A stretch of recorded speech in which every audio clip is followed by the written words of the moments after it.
Hello friends, welcome to my channel all about quality. In this video we are going to learn one of the 7 QC tool, control chart. Control chart is used to predict whether there is a process is out of control or not. Let's study the control chart in detail. Control charts. What is the purpose of a control chart? The primary purpose of a control chart is to find whether the variation is due to common cause or a assignable or special cause. We will learn what is meant by common causes, what are the common causes, and what are the assignable or special causes. Then it tells about when to adjust the process or when not. Okay, then it tells about the shape, spread, location is consistent or not over the period of time. It shows over the period of time. So this is all about the purpose. Here you can see one dot over here in a red point. This is defect. Why it is defect? Because it is out of specification limit, upper specification limit, and this is a lower specification limit, and this point is goes out of under upper specification level. That is why it is a defect. Why this defect is came? This is due to the assignable cause, or also known as a special cause. Okay, if there is a specific problem in a process, then this type of defect occur. Okay, it need to be identified quickly to stabilize the process. What are the example of assignable causes or special causes? Dull or broken drill, incorrect tool use in the process. Due to this, the special cause or assignable causes are happen. Okay, then in this process is okay. Yes, but there is some variation here like this. Okay, this is happened due to, we will learn. What is meant by common cause? Common cause is also normal cause. It is hard to eliminate. This is hard to eliminate. Why? Because it is inherent in the process. It is fixed by the changes to the process. If we change the process, it can change. Okay, what are the example of common causes? Shaft run out in the machining due to machine bearing issue. If there will be any machine bearing issue, then there is some shaft run out like this way come. Okay, this is the example of normal cause. We cannot eliminate this cause. It is inherent in the process. Then what are the benefits of a control chart? It predict process is out of control. It predict whether the process is out of control or out of specification limit. Then it distinguish the specific or identifiable causes of variation. Then it can be used for statistical process control. Main purpose of control chart is used in the statistical process control.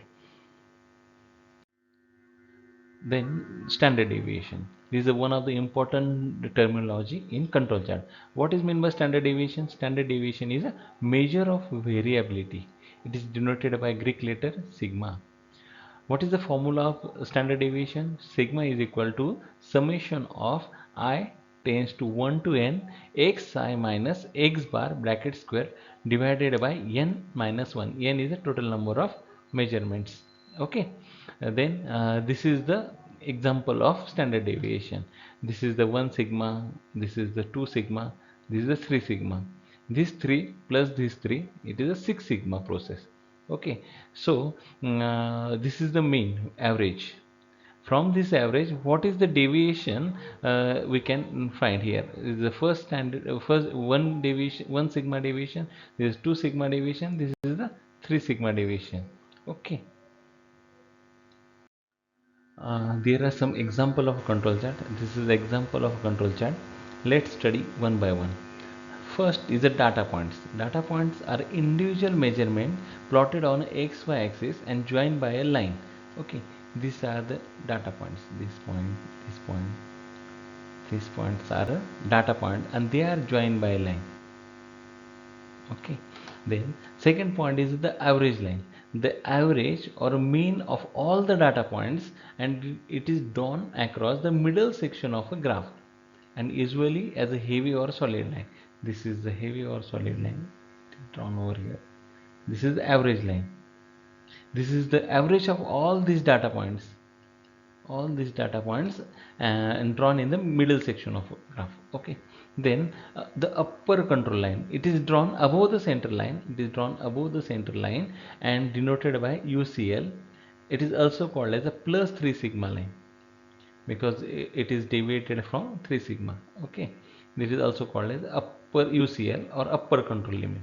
Then the lower control line, is drawn below the center line and denoted by LCL, and this is also called as a minus 3 sigma line. Okay, this is the lower control limit. Okay, then what, there is some formula to calculate the upper control limit and lower control limit. Upper control limit is equal to process average, this average, plus 3 standard deviation,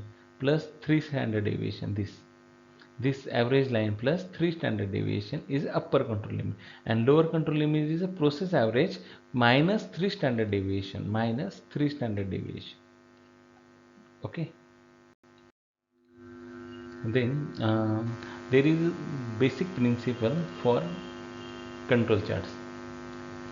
The basic principle is like the typical control chart has a control limit set at a values such as the process is in control. Means nearly all these data points fall lie within the upper control limit like UCL and lower control limit LCL. This is the upper control limit and this is the lower control limit. All the data points should lie in between these control limits. This is the basic principle of a control chart. Any process which is in control, we can see all the data points should lie in the upper control limit and lower control limit. There is some process improvement by using control chart. So how we can improve the process? So any process is input, there is input, and there is output. So this is the process. So we have some measurement system like control charts over here. If we measure, if there will be some assignable causes like some special causes, this were detected by our control chart, then we have to identify the root cause of a problem and we have to implement the corrective action on that and verify and follow up, verify and close that action. So by using this we can improve the process. Okay, this is a very simple phenomena of process improvement by using control chart. This is control chart. Okay. Then control chart interpretation, how we have to interpret the control chart. There are some special causes, as I have told over here. These are special causes due to which some defects are found in the process, are any points above the upper, this is the upper control limit UCL and this is LCL. So any points above the upper control limit or lower control limit, this is happen due to that one special causes. Okay, then the two runs below the lower limit generally indicate that something cyclic is systematically shifting the process average. Like some only this one is below the line and all other above the line. This one. So there is some cycle is there that systematically shifting the process in upper direction. That is we can interpret by using this graph.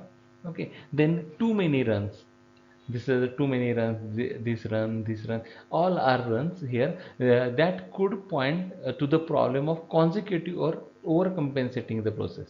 Like if any point come here, then we have to adjust the process, then it come down, then again we have to adjust the process, then it come here, then here, then again adjust the process. Then this is overcompensating or consecutive or overcompensating the process, and this is due to which this chart is happen. Okay, then trend violation. Trend violation is any upward or downward movement of a 5 or more consecutive points. Here we can say 1 2 3 4 5 6. This is the trend run, this is a trend violation. Okay, any upward or upper, this is upward or a downward movement of 5 or consecutive point, this is a trend violation.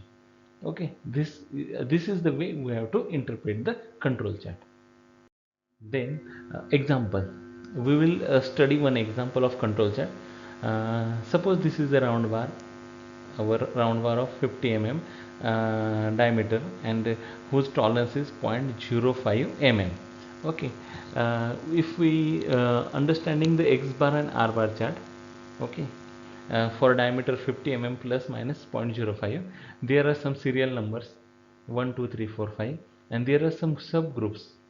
There are 10 subgroups over here, and these are the subgroup. This is one subgroup, this is second, third, fourth, up to 10 subgroups over here.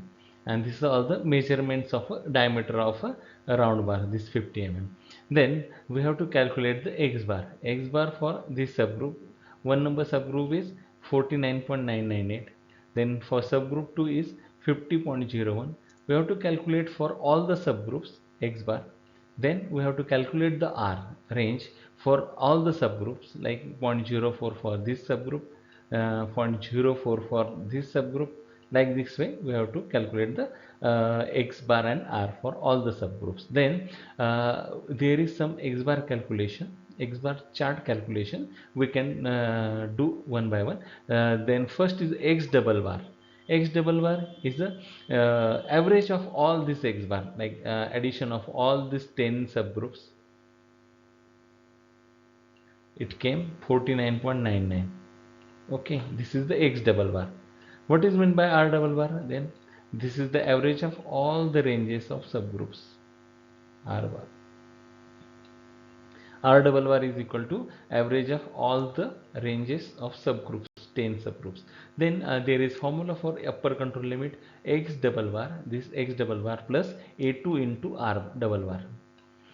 So for A2, what is meant by A2? A2 is a 0.0577 for subgroup of 5. There is some subgroup numbers 1 to 10. So we have to take that point, constant point, and calculate with R bar. Okay, multiply with R bar and addition with X bar. X bar plus A2 into R double bar is equal to upper control limit, and lower control limit is equal to X double bar minus A2 into R double bar. So by calculation it came 50.017, and a lower control limit come 49.961. Okay, this is the simple calculation. Then R bar calculation, R bar chart calculation for this X double bar already calculated over here, 49.98. Then range 0.05. Then upper control limit is equal to D4 into R double bar and D3 into R double bar. For subgroup of 5, D3 is 0 and D4 is 2.114. By using this we can calculate the upper control limit and lower control limit. So upper control limit is 0.106 and lower control limit, due to 0 it came 0. This is the example for calculating X bar and R bar. Okay. This is the chart, X bar chart. By using that example we draw, this is the first subgroup, this is the second subgroup, up to 10 subgroup. This is the X double bar mean or average line. This is the upper control limit, this is the lower control limit. All the points are lies between this upper control limit and lower control limit. Then R bar, this is the upper control limit and this is the lower control limit. Lower control limit is a 0 and upper control limit is a 0.01, 0.115. Okay, this is the R bar. These are the calculations we can do by using control chart.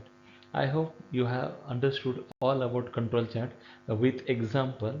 Thank you for watching my video. Kindly subscribe the channel and hit the like button. Thank you. Bye.